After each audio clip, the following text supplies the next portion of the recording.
Hello everybody, I am Siddharth. अब देखिए, हम यहाँ पर आपको हिंदी पढ़ाएंगे और हिंदी जो आपके यूपी एग्ज़ाम के लिए बहुत ही महत्वपूर्ण होगी। जो यूपी में जितने भी एग्ज़ाम आने वाले हैं मान लीजिए कि जो पेट का होगा उसका तो एग्ज़ाम आने ही वाला है, एसएससी जीडी उसका भी एग्ज़ाम आने वाला है, और पीईटी की परीक्षा होने के बाद यूपी में जितनी भी वैकेंसी आएंगी, मान लीजिए लेखपाल की, बीडीओ की, जो कुछ भी वैकेंसी आएंगी, और यूपी में जितनी भी वैकेंसी आती हैं उनमें हिंदी बहुत बड़ा रोल अदा करती है। तो आज हम यहाँ पर हिंदी पढ़ाएंगे और हिंदी में हम सबसे पहले देखेंगे हिंदी का परिचय कि हिंदी होती क्या है और हिंदी का परिचय क्या होगा। अब देख लीजिए, हम पहले आपको थोड़ी सी जानकारी देते हैं कि हिंदी हम कह तो देते हैं कि हिंदी क्या है। हिंदी एक भाषा है या हिंदी एक विषय है। सबसे बड़ा कॉन्सेप्ट यही रहता है कि हिंदी भाषा है या हिंदी विषय है। तो आप थोड़ी देर के लिए सोचकर मेरे को ये बताइए कि हिंदी भाषा है या विषय है, और जो भी आपको जानकारी मिले उसे कमेंट बॉक्स में कमेंट करके बताइए। ठीक है, चलो कोई बात नहीं है, मैं आपको बताता हूँ हिंदी भाषा है या विषय है। अब बहुत सारे लोग ये कहते हैं कि हिंदी क्या है, एक भाषा है, और जाहिर सी बात है कि जो हमारे मुंह से बोला जाता है और श्रोता उसे समझकर जो भी ज्ञान का अनुभव करता है उसे हम क्या कहते हैं, भाषा कहते हैं। जैसे हम किसी व्यक्ति से अपने वर्डों में जो कुछ भी कहें और वह उसे समझ में आ जाए तो उसे हम क्या कहते हैं, भाषा कहते हैं। और हिंदी एक उसका ही रूप होता है। जैसे हमारे यहाँ हिंदी बोली जाती है, हमारे हिंदुस्तान में बहुत सारी हिंदी बोली जाती है, इसलिए ये क्या है, विषय न होकर क्या होती है, भाषा होती है। लेकिन अगर एक क्वेश्चन ये भी बनता है कि अगर हिंदी भाषा होती है तो हमारी जो बुक वगैरह होती हैं उसमें तो डाला रहता है कि हिंदी क्या है, एक विषय है। लेकिन मैं आपको ये बताता हूँ कि भाषा और विषय में अंतर क्या होता है। हिंदी कब हम ये कह सकते हैं कि हिंदी भाषा है और कब ये हम कह सकते हैं कि हिंदी विषय है। अब सुनो, विषय क्या होती है, कि हिंदी विषय कब होती है, हिंदी विषय। अब आपको ये पता है कि जो भी जितने भी विषय होती हैं उन सभी में क्या होता है, पार्ट होते हैं, सूत्र होते हैं, और उनकी जो कैलकुलेशन वगैरह जो कुछ भी होती है। जैसे मान लीजिए मैथ क्या है, यानी कि गणित क्या होता है, एक विषय होती है।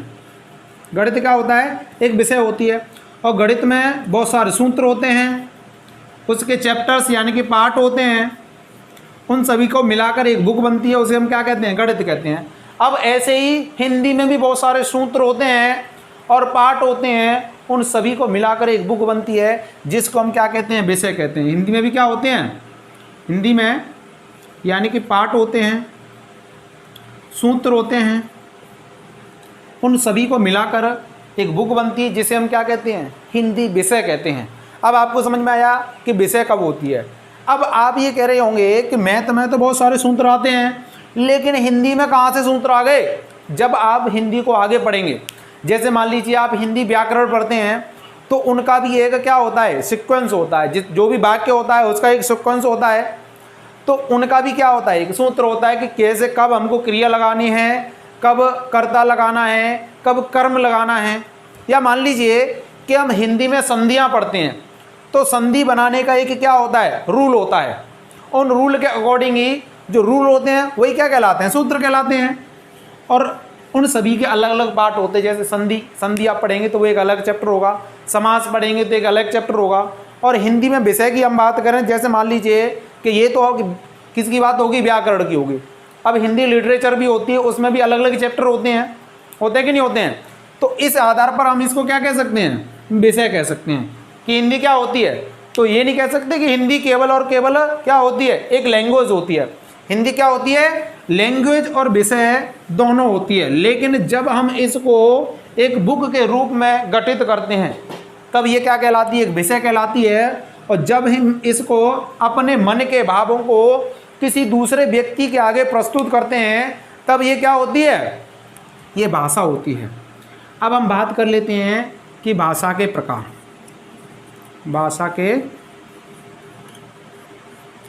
भाषा के कितने प्रकार होते हैं। अब सुनो, भाषा के मुख्यतः कितने प्रकार होते हैं? 3 प्रकार होते हैं। एक तो होती है हमारी भाषा लिखित, एक होती है मौखिक, और एक होती है सांकेतिक।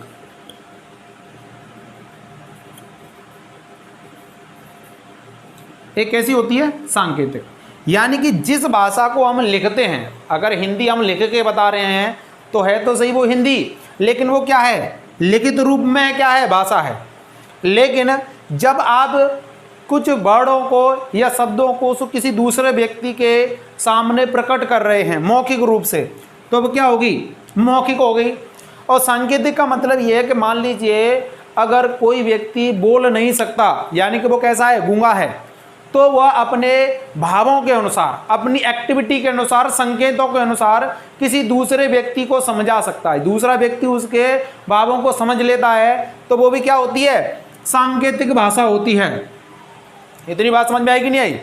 तो ये क्या हो गए? भाषा के प्रकार हो गए। क्लियर? अब हम बात कर लेते हैं क्या कि भाषा के कितने रूप होते हैं। क्या? भाषा के कितने रूप होते हैं। तो भाषा के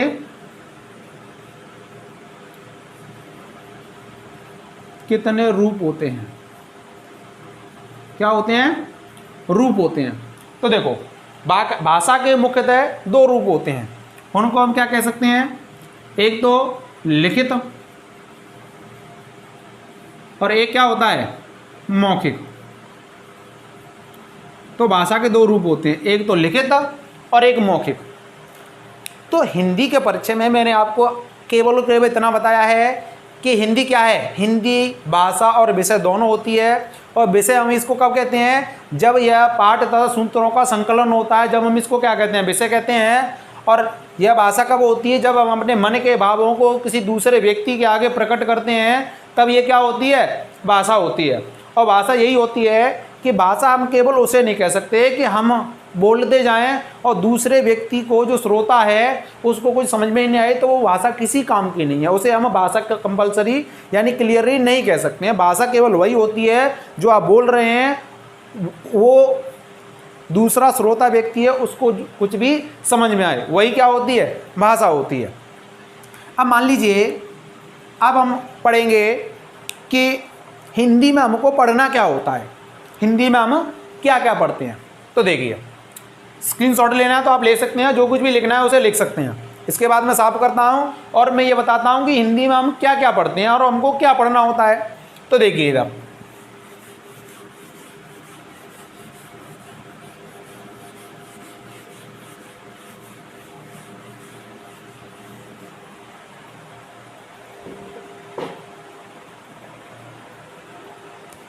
देखो, हिंदी में हम मुख्य रूप से 3 चीज़ें पढ़ते हैं। वो तीनों चीज़ें क्या होती हैं ये हम आपको बताएंगे। देखिए, पहला तो हम हिंदी पढ़ेंगे तो हिंदी के इतिहास के बारे में जानकारी लेंगे। क्या? इतिहास। हिंदी का इतिहास पढ़ते हैं। और हिंदी में जो व्याकरण होती है उसे पढ़ते हैं। व्याकरण पढ़ते हैं और हिंदी का साहित्य पढ़ते हैं। क्या पढ़ते हैं? हिंदी का साहित्य पढ़ते हैं। अब बात ये कर लेते हैं कि इतिहास। अब कुछ बच्चे तो ये सोच रहे होंगे कि भाई हिंदी में ये इतिहास कहाँ से आ गया। इतिहास एक सब्जेक्ट अलग होता है, लेकिन जब हम हिंदी का विकास कैसे हुआ, हिंदी जो भाषा है उसका वो उत्पन्न कैसे हुई, कहाँ से हुई, कैसे इसकी वृद्धि हुई, कैसे इसका व्याकरण बना, सब कुछ उसके बारे में पढ़ते हैं, वो होता है इतिहास। यानी कि हम यहाँ पर केवल और केवल क्या पढ़ेंगे? हिंदी का इतिहास। अब इसके बाद हम क्या पढ़ेंगे? व्याकरण। यानी कि सीक्वेंस तो अलग इधर उधर हो सकता है, लेकिन हम क्या पढ़ेंगे? व्याकरण पढ़ेंगे। और व्याकरण में क्या पढ़ा जाता है कि जो कुछ भी, जैसे मान लीजिए कि उसमें वर्णमाला होगी, संज्ञा होगी, सर्वनाम होगी, समास होंगे, संधि होगी, तो ये पूरा सब कुछ किसमें पढ़ा जाता है? व्याकरण में पढ़ा जाता है।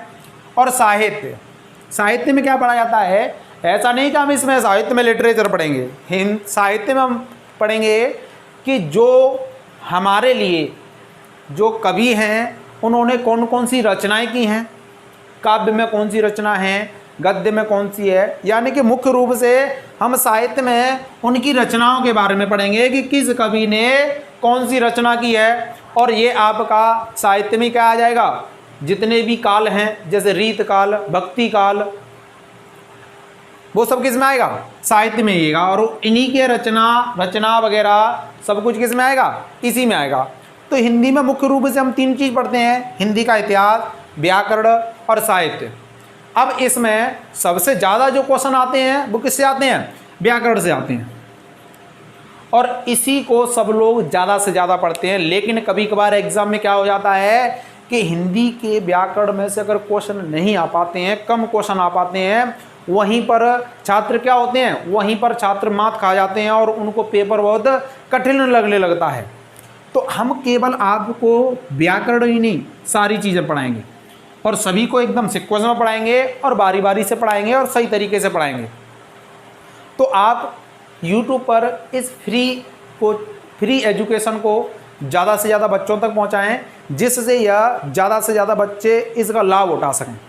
क्योंकि देखो बहुत सारे जो यूट्यूबर्स होते हैं वो पैसों से देते हैं, लेकिन हमको पैसे नहीं, केवल और केवल एजुकेशन पहुंचानी है छात्रों के पास, जो अच्छी तरीके से अच्छी कोचिंग्स में नहीं पढ़ सकते। लेकिन हम आपको इस सारे चीज़ों के बारे में यहाँ पर ही पढ़ाएंगे फ्री ऑफ कॉस्ट। तो देखो हम अभी सबसे पहले हम व्याकरण ही पढ़ाएंगे, क्योंकि देखो व्याकरण नहीं पढ़ाएंगे तो ये सारी चीज़ें समझ में अच्छी तरीके से नहीं आती हैं। क्योंकि अगर हम इतिहास शुरू करते हैं तो बच्चे ज़्यादा देखते नहीं हैं, क्योंकि उनको ज़्यादा पसंद नहीं आता है इतिहास तो वैसे ही, और साहित्य भी नहीं पसंद आएगा। सबसे हम पहले हम भी क्या करेंगे, व्याकरण ही पढ़ेंगे। और व्याकरण में क्या क्या पढ़ेंगे और व्याकरण में क्या क्या पढ़ना होता है इसके बारे में भी बताएंगे। तो देखिए व्याकरण में हमको क्या पढ़ना है क्या नहीं पढ़ना है इसके बारे में देखते हैं।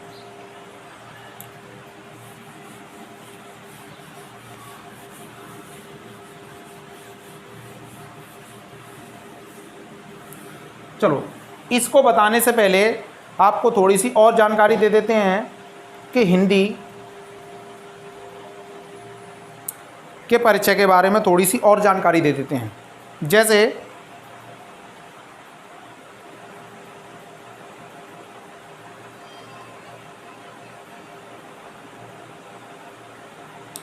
हिंदी जो शब्द है, क्या हिंदी जो शब्द है इसका विकास कैसे हुआ, इसके बारे में थोड़ी सी जानकारी दे देते हैं। उसके बाद हम व्याकरण पढ़ेंगे। क्या पढ़ेंगे, व्याकरण पढ़ेंगे। तो देखिए हिंदी जो शब्द है इसका विकास कैसे हुआ। अब बात ये होती है कि विकास तो जाहिर सी बात है कि हिस्ट्री में हुआ होगा, यानी कि इतिहास में ही हुआ होगा। ऐसा तो नहीं कि कल हिंदी शब्द बन गया, ये प्राचीन काल की बात होगी। तो देखो पहले यहाँ पर हमारे भारतवर्ष जो हमारा भारत था वो काफ़ी बड़ा था, लेकिन यहाँ पर कुछ विदेशी लोग आए। यानी कौन आए, विदेशी लोग आए। अब देखो जो विदेशी लोग आए थे, जैसे अगर हम इंडिया का मैप बनाएं, कोई बात नहीं है, देखो मैप तो इंडिया का ज़्यादा बेहतर नहीं, लेकिन थोड़ा बहुत जैसा बनता है वैसा बना देता हूँ।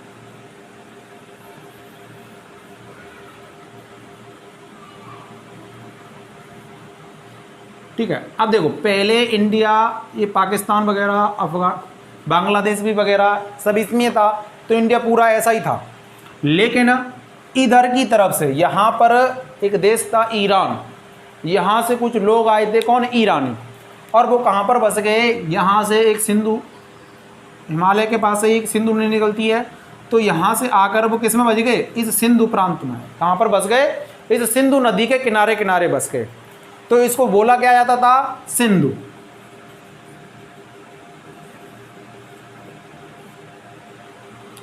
क्या बोला जाता था, सिंधु। लेकिन वो जो ईरानी लोग थे, कौन आए थे, ईरानी, उनका क्या था कि वो सा को क्या पढ़ते थे, हा पढ़ते थे। क्या पढ़ते थे, सा को हा पढ़ते थे। तो इस सिंधु को उन्होंने क्या बना दिया? हिंदू। क्या बना दिया? हिंदू बना दिया। लेकिन आपको ये पता है कि कोई भी जो शब्द होते हैं अगर वो कठिन होते हैं तो धीरे धीरे वो प्रचलन में अगर एक दूसरे से बोलते जाते हैं तो उनमें क्या हो जाता है? परिवर्तन आ जाता है। और धीरे धीरे करके ये हिंदू भी क्या बन गया? सिंधु से बना हिंदू, और हिंदू भी क्या बन गया? फिर इसको ऐसे लिखा जाने लगा और धीरे धीरे करके ये हिंदू भी क्या बन गया? हिंदी बन गया। क्या बन गया? हिंदी बन गया। फिर उसी जो भाषा थी उसी को क्या कहने लगे? हिंदी कहने लगे। ईरान से लोग आए थे, ईरान, ठीक है, वो इस सिंधु प्रांत में बसे और सिंधु को क्या क्या कहने लगे? हिंदू। और हिंदू धीरे धीरे चेंज होते हुए क्या बन गया? हिंदी बन गया। लेकिन बात ये थी कि जो ईरानियों की भाषा क्या थी? ईरानियों की भाषा तो फारसी थी भाई। क्या थी? फारसी। तो वो अब यहाँ पर भारत में क्या बोलते थे? हिंदी बोलते थे। लेकिन आपको ये पता है कि जो ईरानी लोग थे वो यहाँ पर आकर बस गए और रहने लगे। अब जाहिर सी बात है कि जब वो यहाँ पर आकर रहने लगे तो भाषा का आदान प्रदान तो होता ही है। तो जब भाषा का आदान प्रदान होता है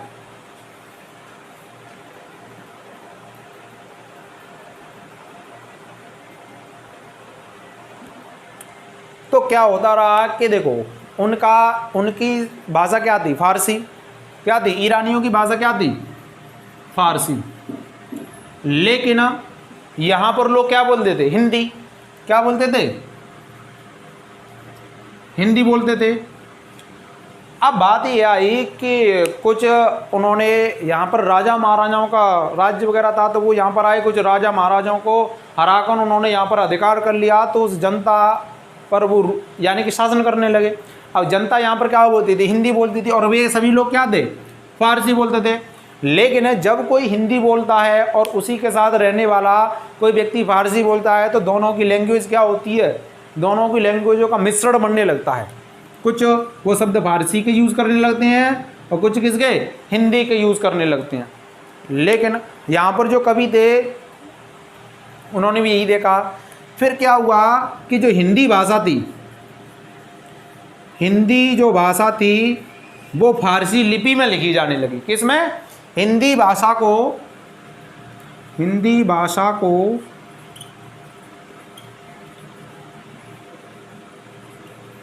फारसी लिपि में लिखा जाने लगा।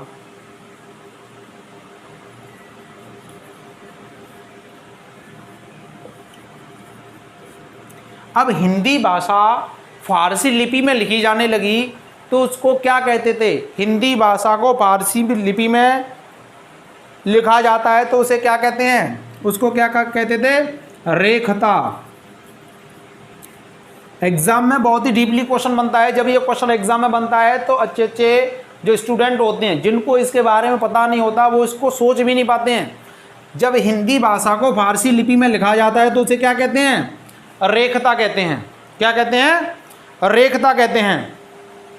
अब बात ये कर लेते हैं कि जो शब्द बने थे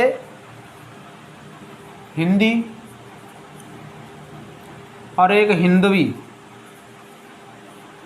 यानी धीरे धीरे करके चेंजिंग आई। अब इन शब्दों का प्रयोग सबसे पहले किस में किया गया? हिंदी शब्द का प्रयोग सबसे पहले किस ग्रंथ में किया गया? या हिंदवी शब्द का प्रयोग सबसे पहले किस ग्रंथ में किया गया? ये एग्जाम में क्वेश्चन बनते हैं बहुत ही डीपली। अब जानकारी ये ले लेते हैं कि ये जो क्वेश्चन बनते हैं, अब थोड़ा सा इसको साफ कर दूं, इसको लिख सकते हैं हिंदी भाषा को फारसी लिपि में लिखा जाता है तो उसे क्या कहा जाता है? क्या कहा जाता है? उसे रेखता कहा जाता है।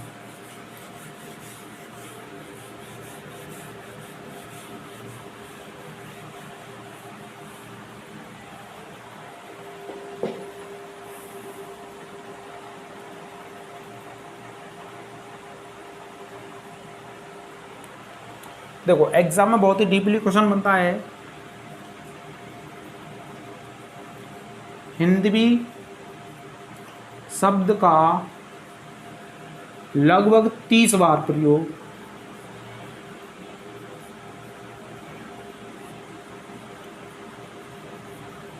किस ग्रंथ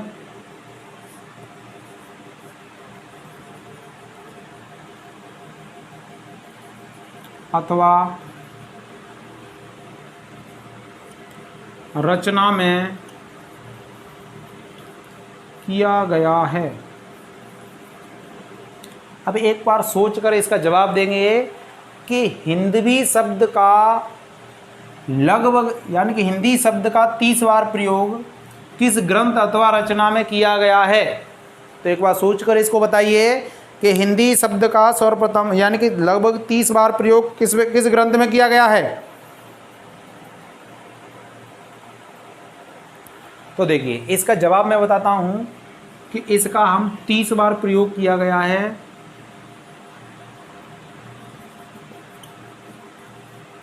खलिगवारी। खलिगवारी एक ग्रंथ है। क्या है? एक ग्रंथ है और इस ग्रंथ में हिंदवी शब्द का 30 बार प्रयोग किया गया है। कितनी बार? 30 बार। लेकिन अब ये बात कर लेते हैं कि हिंदी शब्द का इस ग्रंथ में कितनी बार प्रयोग किया गया है। हिंदी भी क्या कितनी बार? 30 बार। लेकिन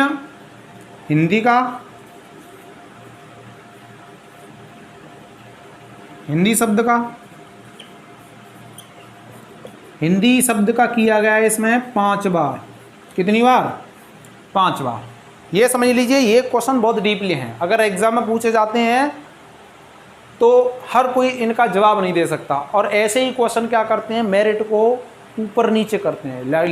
यानी कि एवरेज तो सभी कर देते हैं, लेकिन ऐसे 2-4 क्वेश्चनों को जो कर देता है वो बाजी मार जाता है। और आपको क्या करना है? बाजी मारनी है। क्या करना है? बाजी मारनी है।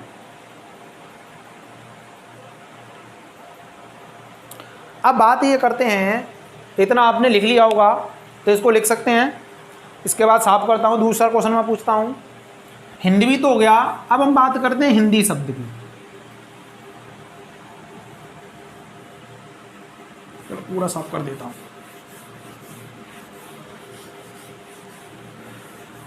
अब देखिए, अब क्या है कि हम बात करते हैं कि हिंदी शब्द का सर्वप्रथम प्रयोग किस ग्रंथ में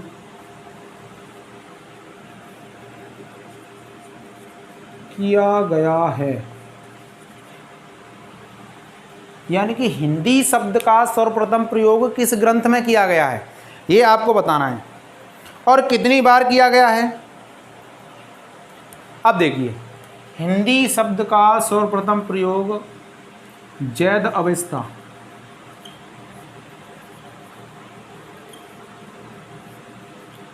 एक ग्रंथ होता है जैद अवेस्ता, और ये किसका ग्रंथ होता है? पारसियों का। किसका?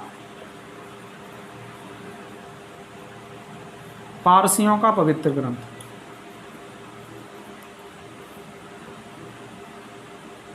पारसियों का पवित्र ग्रंथ है ये। क्या? जैद अवेस्ता।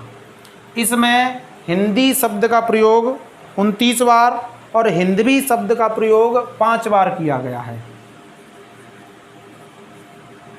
हिंदी शब्द का प्रयोग 29 बार और हिंदवी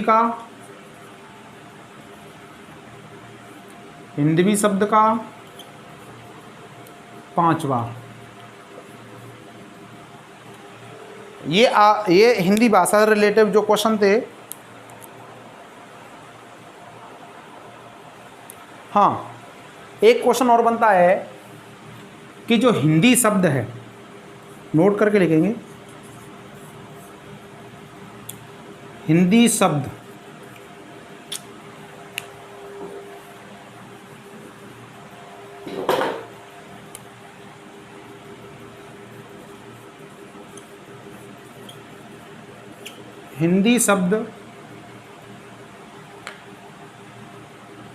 की उत्पत्ति किसने की। हिंदी शब्द की उत्पत्ति कहाँ से हुई? तो किसने की थी? ईरानियों ने। किसने? ईरानियों ने। हिंदी शब्द की उत्पत्ति किन लोगों ने की थी? ईरानियों ने। या फिर एग्जाम में क्वेश्चन बन जाता है कि हिंदी शब्द का विकास किसने किया था या किसके द्वारा किया गया था? तो हिंदी शब्द का विकास किया गया था ईरानियों के द्वारा।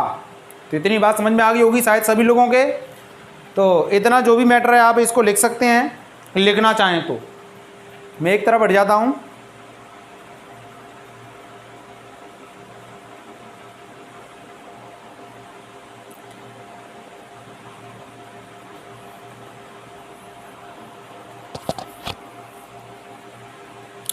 तो सभी लोगों ने ये सब लिख लिया होगा। अब हम बात करते हैं व्याकरण की। किसकी करते हैं बात? व्याकरण की। तो इसको साफ कर देते हैं जब तक।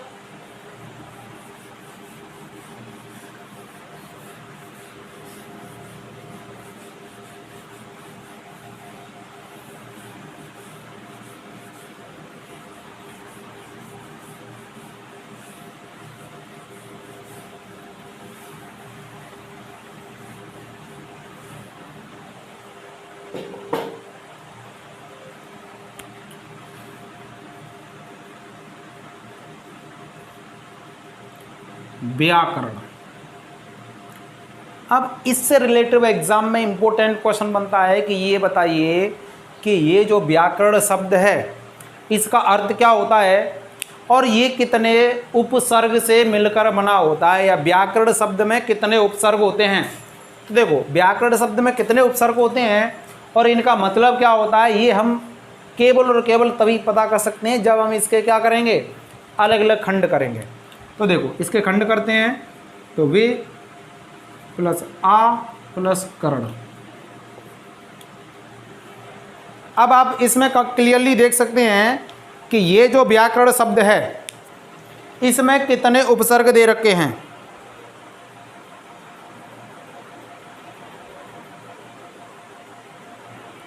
कितने उपसर्ग दे रखे हैं? तो दो। कितने उपसर्ग हैं?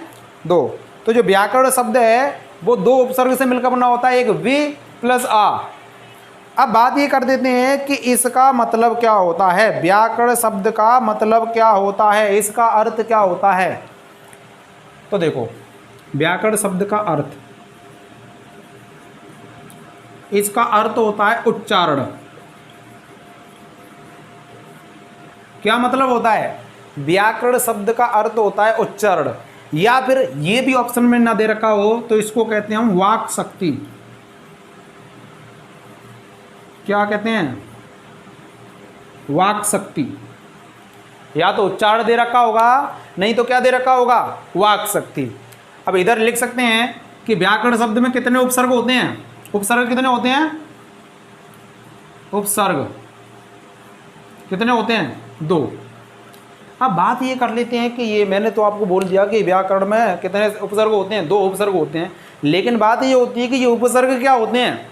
तो देखो जितने भी शब्द होते हैं वो किसी न किसी उपसर्ग या प्रत्यय से मिलकर बने होते हैं।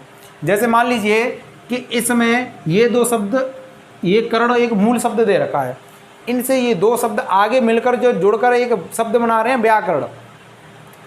तो जब कोई दो या कोई एक शब्द अगर आगे जुड़ता है तो उसे कहते हैं हम उपसर्ग, और अगर पीछे जुड़ता है तो उसे हम क्या कहते हैं? प्रत्यय कहते हैं। क्या कहते हैं? प्रत्यय कहते हैं।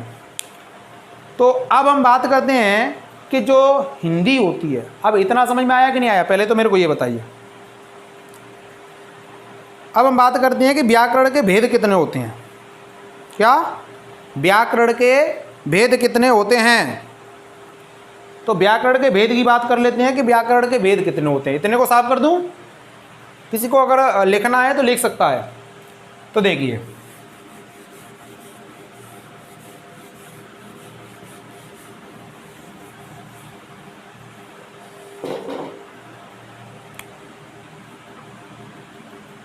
कोई बात नहीं, दूसरा मार्कर यूज कर लेता हूं। व्याकरण के कितने भेद होते हैं। तो देखिए व्याकरण के मुख्यतः कितने भेद होते हैं? व्याकरण के जो भेद होते हैं वो होते हैं 5। अब ये 5 भेद कौन कौन से होते हैं उनके बारे में हम बात करते हैं। तो पहला जो भेद होता है उसे हम कहते हैं ध्वनि विचार।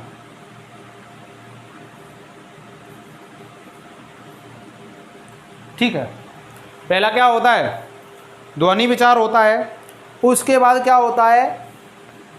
दूसरा होता है वर्ण विचार।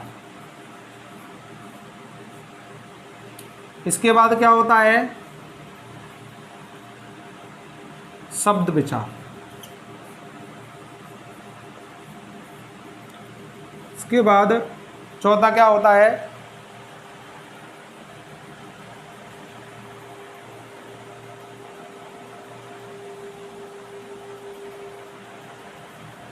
एक होता है वाक्य विचार।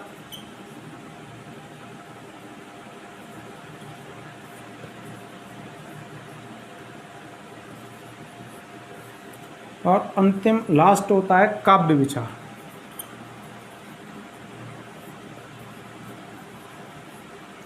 अगर एग्जाम में आपसे पूछा जाता है कि व्याकरण के कितने भेद होते हैं, तो व्याकरण के 5 भेद होते हैं। एक ध्वनि विचार, एक वर्ण विचार, एक शब्द विचार, एक काव्य विचार और एक वाक्य विचार और एक काव्य विचार। तो ये क्या होते हैं? ये होते हैं व्याकरण के भेद। इनको आप याद रखेंगे। एग्जाम में अगर पूछ लिया जाता है कि व्याकरण के कितने भेद होते हैं, तो ये 5 आपके व्याकरण के भेद होते हैं।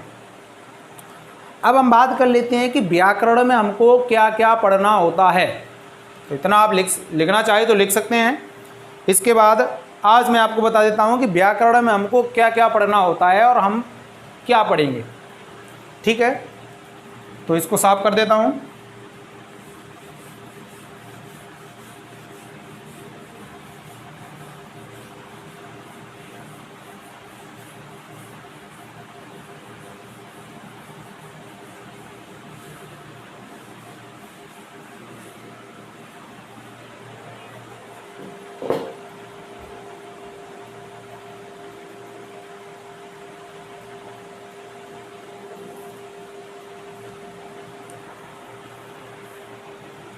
तो देखो मैं यहाँ पर लिख देता हूँ व्याकरण की विषय वस्तु। केवल किसकी विषय वस्तु?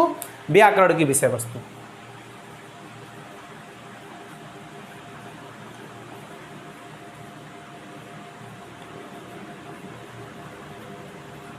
विषय वस्तु का मतलब है हम व्याकरण में क्या क्या पढ़ेंगे। तो देखो सबसे पहले हम व्याकरण में पढ़ेंगे वर्णमाला। वर्णमाला पढ़ेंगे। उसके बाद हम व्याकरण में क्या पढ़ेंगे? यानी कि अलंकार,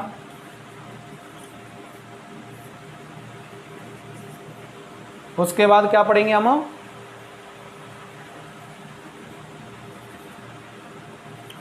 छंद, उसके बाद रस,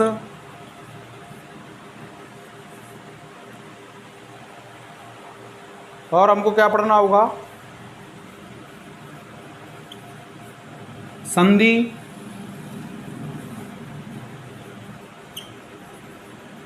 समास,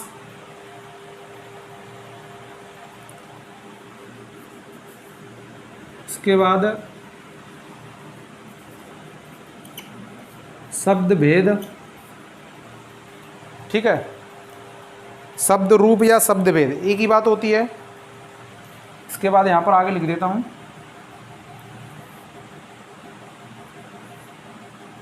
इसके बाद हम क्या पढ़ेंगे? इसके बाद हम पढ़ेंगे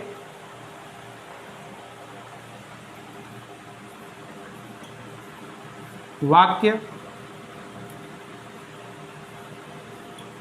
वाक्य के प्रकार, और इसी में वाक्य शुद्धिकरण वगैरह इसी में आ जाता है। ठीक है, इसके बाद क्या पढ़ेंगे? इसके बाद पढ़ेंगे हम काल, कारक, चिन्ह। ठीक है, इसको पढ़ेंगे। हाँ, तो देखो अधिकतर ये आपके टॉपिक हैं जिनको हम इसमें क्या करेंगे, पढ़ेंगे। चलो और आगे भी और लिख देता हूँ मैं। इसी में आपकी संज्ञा, सर्वनाम, संज्ञा इसी में आएगा, सर्वनाम इसी में आएगा, और व्याकरण में हम और क्या पढ़ते हैं,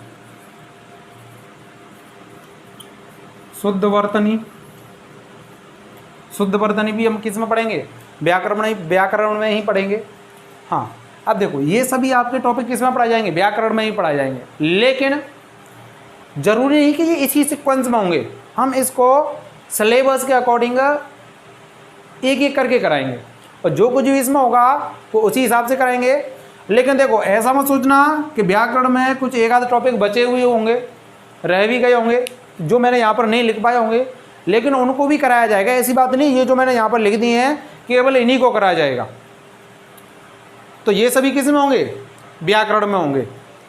अब बात ये कर लेते हैं कि देखो कुछ एग्ज़ामों में कुछ टॉपिक नहीं आते हैं, लेकिन हम केवल एक एग्ज़ाम को टारगेट करके नहीं पढ़ाएंगे, हम सभी एग्ज़ाम को टारगेट करके पाएंगे।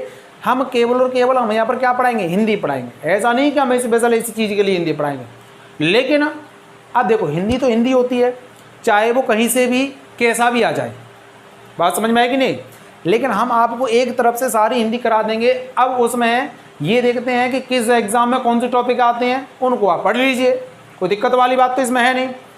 तो आज के लिए हम यहीं पर विराम लगाते हैं। तो आज के लिए इतना ही। अगर आपको जो कुछ भी मैंने आपको बताया है यहाँ पर, अगर उसमें आपको कुछ भी नया लगे तो आप मेरे को इस वीडियो के कमेंट बॉक्स में कमेंट करके बताएंगे, और मेरे को आप ये बताएंगे कि ये जो मैंने यहाँ पर आज क्लास ली है आपको कैसी लगी, इसके बारे में बताएंगे। और जो कुछ भी है आपको यहाँ पर अच्छी तरीके से पढ़ाया जाएगा, और इस वीडियो को ज़्यादा से ज़्यादा शेयर करेंगे। जैसा भी मैंने आपको बताया कि आप इसको ज़्यादा से ज़्यादा शेयर करेंगे, जिससे ये अधिक से अधिक बच्चों तक पहुँचे। और यूपी में जितने भी एग्ज़ाम होंगे उन सभी के लिए जो हमारी हिंदी होगी वो बहुत ही फ़ायदेमंद होगी, और बहुत सारे आपको इस यहाँ पर जो पढ़ाया जाएगा उसमें से डायरेक्ट क्वेश्चन आपको एग्ज़ाम में मिलेंगे। और केवल ऐसा नहीं कि यहाँ पर ये जो आपको चीज़ जितनी भी पढ़ा दी गई और उसकी प्रैक्टिस नहीं कराई जाएगी, यहाँ पर आपको टॉपिक वाइज सारा चीज़ पढ़ाई जाएगी, और टॉपिक वाइज ही इनकी प्रैक्टिस कराई जाएगी। ऐसा नहीं कि प्रैक्टिस अलग से बाद में करेंगे, टॉपिक कराया, टॉपिक ख़त्म होने के बाद उसकी प्रैक्टिस कराई जाएगी। जब आपको खुद ये लगे कि इस टॉपिक से कैसे क्वेश्चन एग्ज़ाम में आते हैं और हम उनको कर पा रहे हैं कि नहीं कर पा रहे हैं। तो आप सभी लोग आज के लिए इतना ही। तो धन्यवाद, बाय बाय।